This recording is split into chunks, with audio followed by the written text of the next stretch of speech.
Students, तो आज हम हिंदी व्याकरण में पढ़ेंगे हमारे वाच्य। वाच्य क्या होते हैं? क्रिया का वह रूप वाच्य कहलाता है जिससे मालूम हो कि वाक्य में प्रधानता किसकी है। यानी जब पूरा वाक्य लिखा जाता है तो उस वाक्य में प्रधानता किसकी है? किसकी है? कर्ता की, कर्म की या भाव की। इससे क्रिया का उद्देश्य ज्ञात होता है।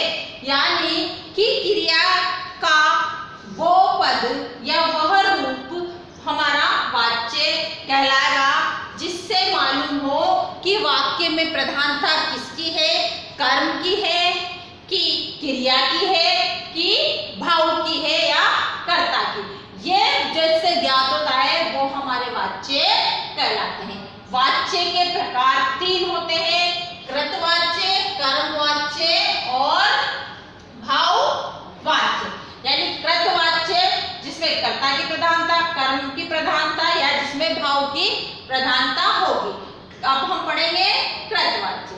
जब वाक्य में प्रयुक्त क्रिया का सीधा और प्रधान संबंध किससे हो? कर्ता से। जैसे इससे ही पता चल रहा है कि कर्तवाच्य में किसकी प्रधानता होगी? कर्ता की। तो कर्ता की यदि प्रधानता हो और उसे कृतवाच्य हम कहेंगे। इसमें क्रिया लिंग, वचन कर्ता के अनुसार प्रयुक्त होते हैं। क्या होता है? यदि क्रिया लिंग और वचन कर्ता के अनुसार ही प्रयुक्त होते हैं, जो कर्ता कार्य कर रहा है उसके अनुसार ही इसमें प्रयुक्त होंगे हमारे लिंग, वचन और क्रिया। उसके अनुसार ही प्रयुक्त होते हैं, अर्थात क्रिया का प्रधान कर्ता ही होता है और क्रिया का प्रयोग कर्ता के अनुसार ही होता है। कहने का अर्थ है कि यदि जब वाक्य में प्रयुक्त सीधा संबंध किससे होता है? कर्ता से। और कर्ता जो कार्य करता है उसमें वो कर्ता खुद ही प्रधान होता है। चाहे कर्ता ही क्रिया करेगा, कर्ता ही लिंग के आधार पर या वचन के आधार पर कर्ता ही उसका प्रधान होगा और उस क्रिया को संपन्न करने का कार्य भी कौन करेगा? कर्ता ही करेगा। यानी जब वाक्य में प्रयुक्त क्रिया का सीधा और प्रधान संबंध कर्ता से होता है उसे कृतवाच्य कहेंगे। इसमें चाहे लिंग हो, चाहे क्रिया हो या कर्ता हो या उसके अनुसार ही प्रयुक्त होते हैं। किसके अनुसार? कर्ता के अनुसार। अर्थात क्रिया का प्रधान विषय क्या होता है? कर्ता होता है। क्रिया का प्रभाव कर्ता के अनुसार ही होता है। जैसे कि बोला जाए कि मैं पुस्तक पढ़ता हूँ।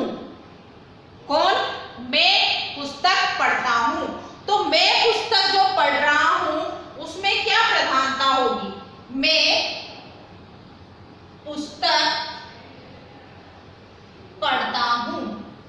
तो इसमें कर्ता खुद कौन है? व्यक्ति।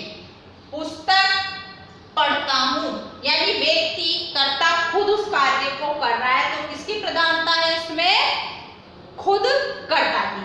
जब कर्ता की प्रधानता जहां पर होगी तो वहां पर क्या होगा? हमारा कृतवाच्य होगा। जैसे विमला ने मेहंदी बनाई। विमला ने मेहंदी बनाई। ठीक है, जब विमला ने मेहंदी बनाई तो विमला के मेहंदी बनाने में विमला ही क्या है? इसमें कृतवाच्य में मुख्य है। इसी प्रकार यदि अगला देखें कि तुलसीदास ने रामचरितमानस की रचना की। इसने की तुलसीदास जी ने। तो कर्ता करने वाले कौन है? कार्य को संपन्न करने वाले कौन है? कर्ता। तो कर्ता कौन हुए? तुलसीदास जी। इसीलिए वहां पर क्या होगा? हमारा कृतवाच्य हमारा आएगा। यानी जहां पर कर्ता की प्रधानता होगी, कर्ता खुद कार्य को करने वाला होगा, क्रिया कर्ता के अनुसार ही संपन्न की जाएगी। यानी कर्ता खुद उस क्रिया को संपन्न करता है तो वहां पे हमारा कृतवाच्य होगा। दूसरा है हमारा कर्मवाच्य। जब क्रिया का संबंध वाच्य में प्रयुक्त कर्म से होता है, यानी कौन सा कर्म या कार्य किया जा रहा है, तो उसे हम कर्मवाच्य कहते हैं। अतः क्रिया में लिंग, वचन कर्ता के अनुसार न होकर कर्म के अनुसार होते हैं। कर्मवाच्य सदैव सकर्म क्रिया में ही होते हैं। इसे हम कर्म की प्रधानता होती है ना? कर्म की प्रधानता होती है, क्योंकि कर्म वाच्य से ही पता चल रहा है कि कर्म में किसकी प्रधानता रहेगी, कर्म की। कर्म वाच्य में किसकी, कर्म की। जब क्रिया का संबंध किससे होगा, वाच्य में प्रयुक्त कर्म से होगा। कोई सा भी कार्य जो किया जा रहा है कर्म से होता है, उसे हम क्या कहेंगे, कर्मवाच्य। क्रिया में लिंग हो, चाहे वचन हो, चाहे कर्ता के अनुसार न होकर किसके अनुसार प्रयुक्त होंगे, कर्म के अनुसार होते हैं, वहां हमेशा कर्मवाच्य ही होगा।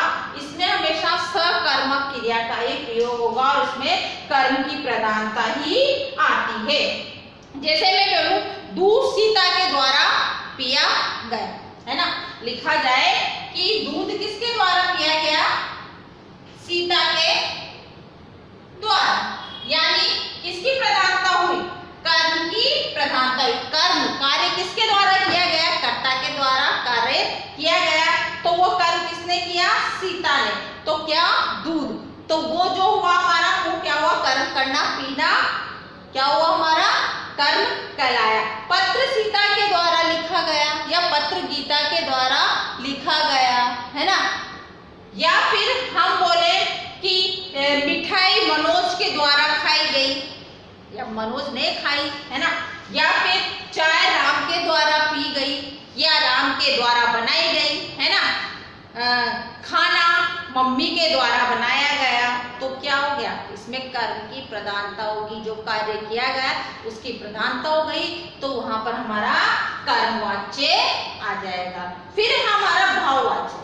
भाववाच्य में क्रिया के जिस रूप से ये ज्ञात होता है कि कार्य का प्रमुख विषय क्या है, भाव, उसे हम भाववाच्य कहते हैं। यहाँ कर्ता या कर्म की नहीं, क्रिया के अर्थ की प्रधानता होती है, इसे हम अकर्मक क्रिया कहते हैं। यानी क्रिया के जिस रूप से ये ज्ञात हो, हमें इस चीज की जानकारी हो कि कार्य का प्रमुख विषय क्या है, भाव, यानी भावना है, उसे भाववाच्य कहेंगे। यहाँ कर्ता या कर्म की नहीं, क्रिया की के अर्थ की प्रधानता होती है कि क्रिया का अर्थ क्या निकल रहा है, यहाँ हमेशा अकर्मक क्रिया होती है। जैसे भाव आया कि मुझे सवेरे जल्दी उठना है, मुझे सवेरे जल्दी उठना है, तो वो क्या है, भाव। सीता ने मिठाई खाई नहीं, है ना, क्योंकि उसे मिठाई खाई नहीं जाती, क्योंकि उसका भाव है कि वो खा नहीं सकती। या फिर लड़कों द्वारा खो खो खेला जाए, है ना। तो जहां पर भाव होगा वहां पर भाववाच्य होगा। एक बार देखते हैं कि वाच्य क्या है। क्रिया का वह रूप वाच्य कहलाता है जिससे मालूम होता है कि वाक्य में प्रधानता किसकी है, कर्ता की या कर्म की या भाव की। इससे क्रिया का उद्देश्य ज्ञात होता है कि कौन सा कार्य किया जा रहा है। ये तीन प्रकार के होते हैं, कर्तवाच्य, कर्मवाच्य और भाववाच्य। कृतवाच्य है जब वाच्य में प्रयुक्त क्रिया का सीधा और प्रधान संबंध कर्ता से होता है, उसे कृतवाच्य कहते हैं। इसमें क्रिया लिंग वचन कर्ता के अनुसार प्रयुक्त होते हैं, अर्थात क्रिया का प्रधान विषय क्या होता है, कर्ता, और क्रिया का प्रयोग कर्ता के अनुसार ही होता है। कर्मवाच्य है जब क्रिया का संबंध वाच्य में प्रयुक्त कर्म से होता है, उसे वाच्य कहते हैं। और अतः क्रिया लिंग वचन कर्ता के अनुसार न होकर कर्म के अनुसार होती है, इसमें सदैव सकर्मक क्रिया का प्रयोग होता है। इसमें किसकी प्रधानता होती है, कर्म की प्रधानता होती है। भाववाच्य में क्रिया के जिस रूप से ये ज्ञात होता है कि कार्य जो है वो का प्रमुख विषय का भाव क्या है, यानी जो कार्य किया जा रहा है उसका भाव क्या है, उसे हम भाववाच्य कहते हैं। यहाँ पर कर्ता कर्म की प्रधानता न होकर किसकी प्रधानता होती है, भाव के, यानी क्रिया के अर्थ, क्या अर्थ निकल रहा है, क्रिया का कौन सी भावना प्रकट हो रही है, इसे हम भाववाच्य कहेंगे। और इसे ही इसमें जो प्रयुक्त होती है वो क्रिया होती है हमारी अकर्मक क्रिया। जैसे मुझे सवेरे जल्दी उठना है, सीता के द्वारा मिठाई नहीं खाई जाती उसे, या फिर लड़के खो खो खेलने जाएगा या जाएंगे, या मेरे ये कार्य करूंगी, मैं सुबह जल्दी उठूंगी, या मैं ये कार्य करूंगा, मैं सुबह जल्दी उठ के पढ़ाई करेंगे, तो उस चीज में, उस वाक्य में जो भाव प्रकट हो रहा है वो भाववाच्य होगा। या आपको आगे समझ में, अब कल हम अगले विषय के साथ, अगले टॉपिक के साथ मिलते हैं। आज के लिए इतना ही, थैंक यू।